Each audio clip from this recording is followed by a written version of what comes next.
Brought to you by Probo. ऐसे ही हाँ और ना का गेम है Probo, the power of yes and no. The activity on this platform may be habit forming or financially risky. Participate responsibly. बहुत बहुत स्वागत है आप सभी का स्पोर्ट्स तक में। दिलीप ट्रॉफी जारी है। इन दिनों दिलीप ट्रॉफी में ऋतुराज गायकवाड़ का प्रदर्शन अभी तक बेहतरीन रहा है। उनकी टीम ने बड़ा अच्छा प्रदर्शन करके दिखाया है। इसके अलावा श्रेयस अय्यर की टीम के लिए अभी तक बेहद ही खराब रहा है ये दिलीप ट्रॉफी। दोनों मुकाबले वो हार चुके हैं। श्रेयस अय्यर के खुद के प्रदर्शन की बात की जाए तो उसको लेकर भी वो वहाँ पर संतुष्ट नहीं होंगे। इसके अलावा बाकी दूसरी टीमें क्या कर रही है वो आपको हम दिखाएंगे। अभिमन्यु ईश्वरन की टीम ने क्या किया है, मयंक अग्रवाल जिनको कप्तानी मिली है दूसरे मुकाबले से, उन्होंने क्या किया है, मयंक अग्रवाल की टीम क्या कर रही है। इसके अलावा बात करेंगे सबसे पहले हम ऋतुराज गायकवाड़ की टीम को। तो पॉइंट्स टेबल दिखाते हैं सीधे सीधे आपको। पॉइंट्स टेबल आप देखकर समझ जाएंगे कि यहाँ पर सारा माजरा क्या है। तो दिलीप ट्रॉफी 2024 का अगर आप पॉइंट्स टेबल देखेंगे तो यहाँ आपको समझ में आ जाएगा कि ऋतुराज गायकवाड़ की जो इंडिया सी है वो बड़ा अच्छा प्रदर्शन कर रही है।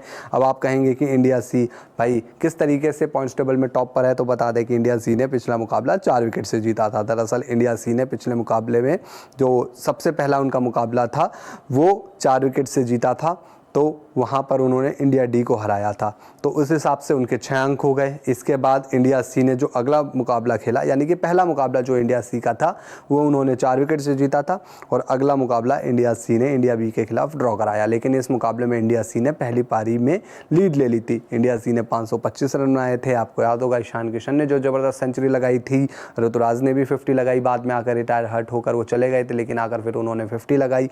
इसके अलावा फिर इंडिया बी की टीम जो बल्लेबाजी करने आई तो 332 रन पर सिमट गई। अंशुल कम्बोज ने ज़बरदस्त गेंदबाजी की थी, 8 विकेट झटके थे उस पारी में। तो ऐसे में इंडिया सी की टीम को 9 अंक मिले हैं, यानी कि 6 अंक जीत के और 3 अंक पहली पारी में लीड लेने पर। ये नियम है कि अगर आप जीत लेते हो मुकाबला तो आपको मिलते हैं 6 अंक। अगर आप पहली पारी में लीड ले लेते हो तो आपको मिलते हैं 3 अंक। अगर ड्रॉ होता है तो आपको मिलते हैं 1 अंक। तो ये नियम के हिसाब से 9 अंक हैं इंडिया सी के। अब बात करते हैं इंडिया बी की टीम। इंडिया बी की टीम पिछले मुकाबले में 76 रन से जीती थी, यानी कि जो उनका पहला मुकाबला था उसकी हम बात कर रहे हैं। जो इंडिया बी वर्सेस इंडिया ए के बीच में मुकाबला था वहाँ पर वो 76 रनों से जीत गए थे, तो उनको उस मुकाबले के 6 अंक मिल गए। अगला मुकाबला उन्होंने ड्रॉ खेला इंडिया सी के खिलाफ, तो उसका 1 अंक ही मिला। तो इसमें इंडिया बी के 7 अंक हैं। अब इंडिया ए की बात कर लेते हैं। इंडिया ए के 6 अंक हैं। अब इंडिया ए की टीम अगर हम बात करें सबसे पहले मुकाबले की, तो वहाँ पर इंडिया ए की टीम हार गई थी इंडिया बी के सामने, तो वहाँ पर उन्हें कोई अंक नहीं मिला। लेकिन अगले मुकाबले में इंडिया ए की टीम ने 186 रनों से जीत दर्ज कर ली, इंडिया डी को हरा दिया। तो इस हिसाब से इंडिया ए के आप 6 अंक देखेंगे। तो इंडिया ए की टीम को 6 अंक मिले हैं और अभी ये पॉइंट्स टेबल में तीसरे नंबर पर है। इंडिया डी की बात करें तो पहला मुकाबला इंडिया डी इस दिलीप ट्रॉफी में इंडिया सी के खिलाफ हार गई थी 4 विकेट से। और बात करें अगले मुकाबले की तो इंडिया डी की टीम इंडिया ए से 186 रनों से मुकाबला हार गई थी।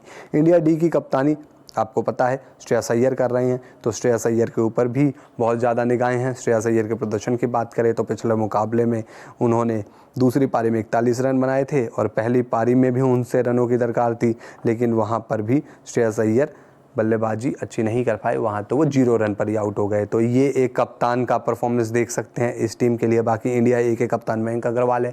इनके अगर इंडिविजुअल बल्लेबाजी की बात करें तो 7 रन इन्होंने बनाए पिछले मुकाबले की पहली पारी में और दूसरी पारी में बनाए 56 रन। तो ये मयंक अग्रवाल की बल्लेबाजी की बात हो गई। इसके अलावा अगर हम बात करें इंडिया सी के ऋतुराज गायकवाड़ की, तो इंडिया सी के लिए ऋतुराज गायकवाड़ ने प्रदर्शन किया था पिछले मुकाबले में। पहली पारी में 58 रन बनाए थे, आपको पता है रिटायर हर्ट हो गए थे, और बाद में जब उनको दूसरी पारी मिली तो वहाँ भी उन्होंने 62 रन बनाए। तो ये यहाँ पर इंडिया सी के कप्तान की बात है। इंडिया बी के कप्तान की बात करें तो पिछले मुकाबले में उन्होंने जो पहली पारी खेली थी 157 नॉट आउट किए थे। अभिमन्यु ईश्वरन ने ज़बरदस्त बल्लेबाजी की थी। तो ये पॉइंट्स टेबल आप देख सकते हैं। बाकी अब आगे एक और राउंड का मुकाबला होना है 19 तारीख से, यानी कि इस थर्सडे से मुकाबले शुरू हो जाएंगे। तो India B versus India D के बीच में एक मुकाबला है, India A versus India C के बीच मुकाबला है। तो इस बार दिलीप ट्रॉफी आप देख सकते हैं, तो यहाँ पर जो टीम टॉप पर रहेगी सीधे सीधे वो जीत जाएगी, आप देख सकते हैं यहाँ पर। और टॉप पर अभी ऋतुराज गायकवाड़ है, तो अच्छी सिचुएशन में है भाई, 9 पॉइंट है यहाँ पर उनके। तो यहाँ से वो चाहेंगे कि अगला मुकाबला भी जीत हासिल करे और दिलीप ट्रॉफी को अपने नाम किया जाए। आप लोग ये वीडियो अगर आप हमारे स्पोर्ट्स तक के यूट्यूब चैनल पर देख रहे हो तो चैनल को सब्सक्राइब कीजिए। आप फेसबुक पर देख रहे हो तो फेसबुक पर हमें लाइक और फॉलो जरूर कर लीजिए। ज्वाइन कीजिए स्पोर्ट्स तक का टेलीग्राम चैनल। जहां एक्सपर्ट्स देंगे आपको फैंटेसी पिक्स, मिलेगा एक्सक्लूसिव कंटेंट और सबसे तेज अपडेट्स। अपने गेम का लेवल बढ़ाइए सिर्फ और सिर्फ स्पोर्ट्स तक के साथ।